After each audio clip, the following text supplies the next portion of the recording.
कर पहला जो न्यूज है नेशनल इशूज़ की, वो चुनाव कानून संशोधन विधेयक दिसंबर 2021 यानी 20 को ये राज्यसभा में लोकसभा में पारित हुआ था 20 को राज्यसभा में पारित हुआ था, 21 को लोकसभा में, उसके बाद ये कानून बन गया है 2021 दिसंबर में। इसमें कुछ संशोधन किए गए हैं जो बहुत ही महत्वपूर्ण संशोधन हैं और ये परीक्षा में आने की पूरी संभावना है। इसमें पहला जो संशोधन है, जो मतदाता सूची को आधार से जोड़ना। अभी तक क्या होता था कि लोग कई जगहों पर वोटर कार्ड बना लेते थे, अपना मूल जहाँ निवास है वहाँ भी वोट देते थे और फिर शहर में आकर के अगर कहीं मकान बनवाए वहाँ देते थे और कहीं है तो वहाँ भी बनवा लेते थे। लेकिन अब जो है मतदान अधिकारी नाम सम्मिलित करते समय या बाद में ये आधार मांग सकता है और आधार से उसको लिंक कर सकता है, जिससे ये जो कई जगह वोट देने की प्रोसेस है रुक जाएगी। दूसरा जो महत्वपूर्ण संशोधन किया गया है, अर्हक तिथि जो थी, जैसे किसी का नाम सम्मिलित करना है, जिस वर्ष सम्मिलित करना है, पहले जो 1951 का जन प्रतिनिधित्व अधिनियम था 1951 का, उसमें था अर्हक तिथि जिस वर्ष शामिल होती थी, जिस वर्ष नाम शामिल करना होता था मतदाता सूची में। 18 वर्ष का मान लो कोई बच्चा हो गया, उस वर्ष शामिल करना है तो उस वर्ष की अर्हक तिथि 1 जनवरी होती थी। अगर 1 जनवरी को 18 साल का है तभी शामिल होता था, उसके बाद नहीं। लेकिन अब ये बदल दिया गया है, अब 1 जनवरी के बाद भी 1 जनवरी, उसके बाद 1 अप्रैल, 1 जुलाई और 1 अक्टूबर, ये 4 तिथियां कर दी गई हैं। अगला है लिंग तटस्थ प्रावधान। लिंग तटस्थ प्रावधान मतलब यह है कि पहले जो केंद्रीय कर्मचारी थे, बाहर अगर पति काम कर रहा है तो पत्नी को वोट देने का अधिकार होता था, लेकिन अगर पत्नी काम कर रही तो पति को ये इस तरह का अधिकार नहीं मिला हुआ था। तब अब जो है पत्नी के अलावा पत्नी के जगह पर उसको जीवन साथी कर दिया गया संशोधन करके। यानी अगर पत्नी काम कर रही है तो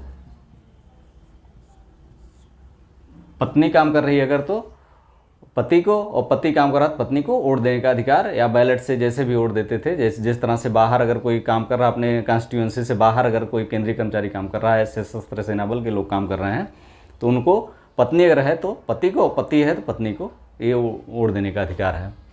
उसके बाद लद्दाख को 6ठी अनुसूची में शामिल, अगली सूचना है, अगली न्यूज़ है, लद्दाख को 6ठी सूची में शामिल करने की मांग जो है 14 दिसंबर को वहाँ के जो पर्वतीय स्वायत्त विकास परिषद के जो अध्यक्ष हैं और वहाँ के सांसद हैं, 14 दिसंबर को उन्होंने उठाई थी 6ठी सूची में शामिल कर दिया जाए। लेकिन हम जानते हैं कि 6ठी सूची में कौन कौन राज्य हैं। 6ठी सूची में है असम है, दूसरा मेघालय, तीसरा त्रिपुरा, असम, मेघालय, त्रिपुरा और मणिपुर।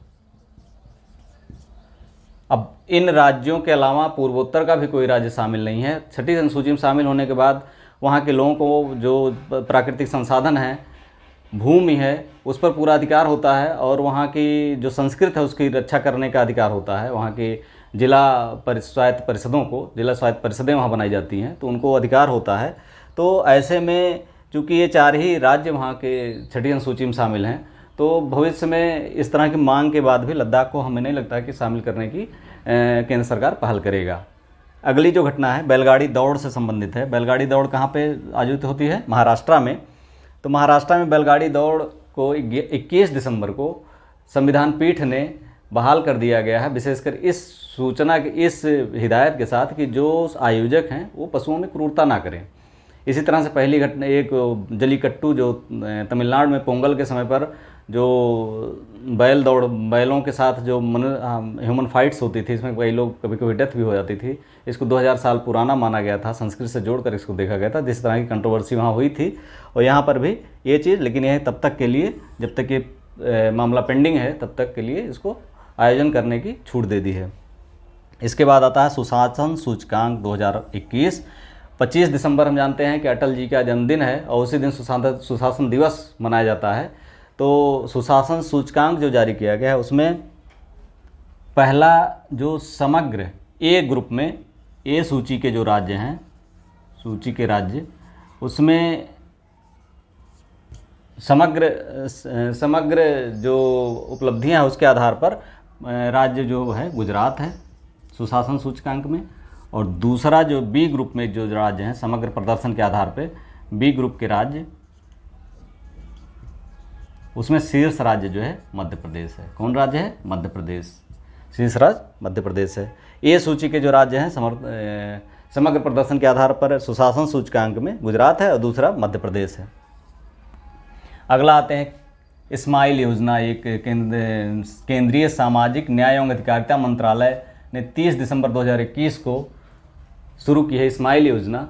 ये किसके लिए है? ये ट्रांसजेंडर के लिए है, ट्रांसजेंडर प्लस भीख मांगने वाले लोगों के लिए। इस योजना को 30 दिसंबर 2021 को केंद्रीय सामाजिक न्याय व अधिकारिता मंत्रालय ने लागू किया है। इसमें ट्रांसजेंडर व्यक्तियों और भीख मांगने वाले व्यक्तियों के लिए उद्यम, आजीविका, इनके पुनर्वास, इस तरह की तमाम सारी योजनाओं को इसमें सम्मिलित किया गया है। स्माइल योजना याद रखिएगा, पूछ सकता है किससे संबंधित है। स्माइल योजना 30 दिसंबर 2021।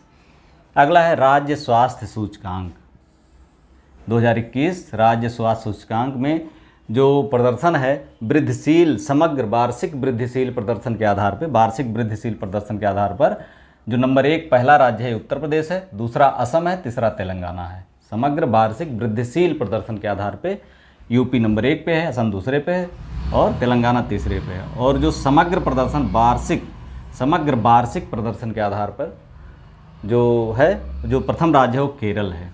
समग्र आधार पे, समग्र प्रदर्शन के आधार पे लिया गया है केरल है, दूसरा तमिलनाडु है, तीसरा तेलंगाना है।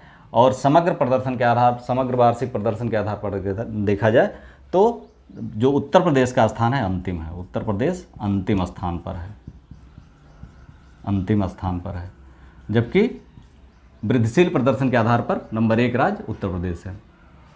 अटल रैंकिंग 2021, ये इनोवेशन के आधार पर जो राज्यों की स्थिति होती है, जो विश्वविद्यालयों की स्थिति होती है, उनके क्या अचीवमेंट्स होते हैं इनोवेशन के आधार पर, उसके आधार पर ये अटल रैंकिंग जारी की जाती है इनोवेशन के आधार पर। ये 29 दिसंबर 2021 को जारी की गई है, शिक्षा मंत्रालय इसको जारी करता है। इसमें जो समग्र प्रदर्शन के आधार पर या समग्र संस्थानों को अगर लिया जाता है तो शीर्ष संस्थान जो हैं उसमें जो अधिक 3 हैं, IIT मद्रास नंबर 1 पे है, अटल रैंकिंग के आधार पे है, ध्यान रखिएगा। अटल रैंकिंग 2021 के आधार पर IIT मद्रास, फिर IIT बॉम्बे, फिर IIT दिल्ली।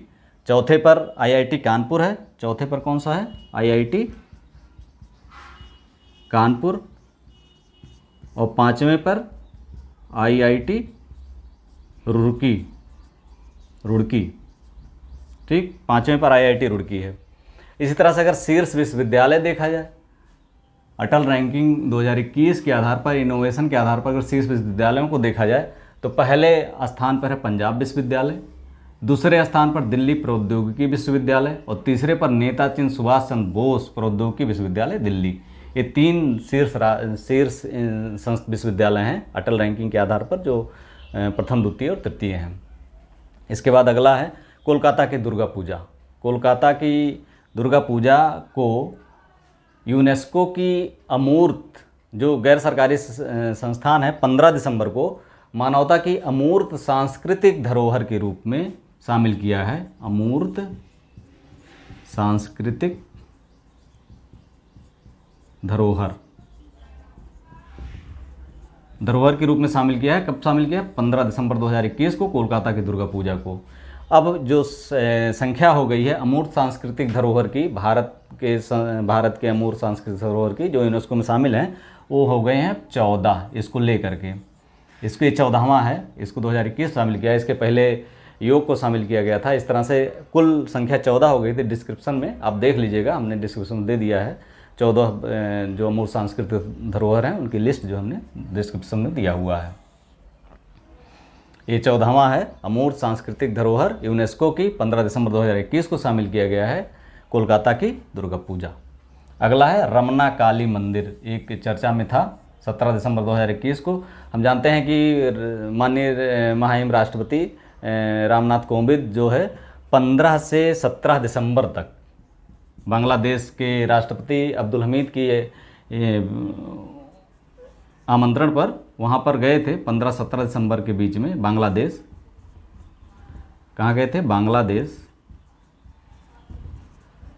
उसी दौरान जो है रमना काली मंदिर है 1971 में, जब पाकिस्तानी सेना ने वहाँ सर्चलाइट ऑपरेशन सर्चलाइट चलाया था, तो उसमें नरसंहार के साथ ही उसने वहाँ पर स्थित रमना काली मंदिर का नष्ट कर दिया था। रमना काली मंदिर को उसी का पुनरुद्धार किया गया है, उसका पुनर्निर्माण किया गया है रमना काली मंदिर का। और 17 दिसंबर को उन्होंने इसको मान लिया है। इसको 17 दिसंबर को इन्होंने जो है इसको उद्घाटन किया है रमना काली मंदिर का। इसके अलावा एक और हल्दीबाड़ी और चिन्हट की जो रेलवे लिंक है, इसका भी उन्होंने उद्घाटन किया है। अगला है पाइका विद्रोह 1817। ये 1817 में अंग्रेज़ों के विरुद्ध उड़ीसा के खुर्दा के पाइकाओं ने अंग्रेज़ों के विरुद्ध सशस्त्र विद्रोह किया था। तो वहाँ के गुजरात के मुख्यमंत्री ने संस्कृत मंत्रालय से मांग की है कि इसको जो है प्रथम स्वतंत्रता आंदोलन या प्रथम विद्रोह माना जाए, लेकिन संस्कृत मंत्रालय ने इसको काफ़ी छानबीन के बाद इसको मानने से इनकार कर दिया, पाइका विद्रोह को प्रथम विद्रोह। ये भी चर्चा में था इसी वजह से। इसके बाद विश्व असमानता रिपोर्ट है 2022 अभी आई है, विश्व असमानता रिपोर्ट। इसमें ये देखा गया है कि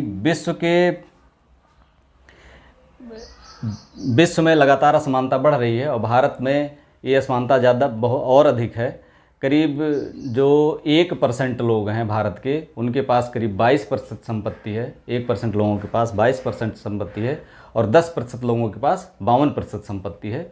और गरीब जो 50% हैं, जो 1% हैं भारत में, उनके पास 22% संपत्ति है। और जो 10% शीर्ष 10% लोग हैं, उनके पास 52% संपत्ति है। और जो गरीब 50% हैं, उनके पास केवल 13% संपत्ति है। इसके बाद पैनेक्स 21, ये बिम्स्टेक देशों का जो एक दिल्ली में एक जो है आयोजन हुआ है, पैनेक्स 21। इसमें आपदा से या इस तरह से किसी आकस्मिकता से निपटने के लिए आकस्मिकता से निपटने के लिए जो प्रयास जो किए जाते हैं, उसका जो है प्रदर्शन किया गया है। इसमें सैन्य असैन्य सभी लोगों के राजदूत या सैन्य असैन्य संबंधित अधिकारी मौजूद थे।